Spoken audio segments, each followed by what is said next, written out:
कोरोनाच्या नवीन व्हेरिएंटनं राज्यातील अनेक जिल्ह्यात एंट्री केली आहे। यातच बुलढाणा शहरातील 48 वर्षीय आरोग्य कर्मचारी देखील बाधित असल्यामुळे आरोग्य यंत्रणा खडबडून जागी झाली आहे।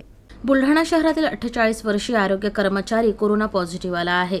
आरोग्य विभागातीलच कर्मचारी पॉझिटिव्ह आल्यामुळे आरोग्य यंत्रणा अधिक सतर्क झाली आहे। राज्यातील अनेक भागात दररोज नवे रुग्ण असल्याचं समोर येत आहे, तर बुलढाण्यात देखील आरोग्य कर्मचारी कोरोना पॉझिटिव्ह आल्यामुळे एकच खळबळ उडाली आहे। कोरोनाची लक्षणं जाणवल्यानं 48 वर्षीय कर्मचाऱ्यानं कोरोना रॅपिड टेस्ट केली।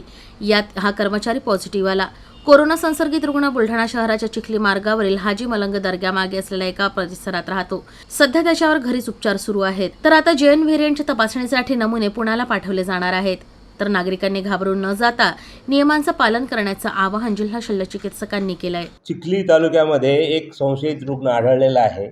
त्याची रॅपिड टेस्ट झालेली आहे, त्याच्यात तो पॉझिटिव्ह आहे। त्याच्यासाठी त्यांना आपण RT-PCR करणार आहोत आणि नंतर त्याचं जीनोम सिक्वेन्ससाठी आपण पुण्याच्या लॅबोरेटरीला पाठवणार आहोत। सर्व आरोग्य यंत्रणा आज रोजी सज्ज आहे, सतर्क आहे, अलर्ट मोडवर आहे। आमच्याकडे कोविड हॉस्पिटल मी तयार करून ठेवलेलं आहे, त्यात 100 बेडची व्यवस्था झालेली आहे। सर्व दररोज टेस्टिंग जवळपास 500च्या सुमार ॲव्हरेज 500 टेस्टिंग होत आहेत। त्याच्यामध्ये फक्त एकच आज रोजी पॉझिटिव्ह निघालेला आहे।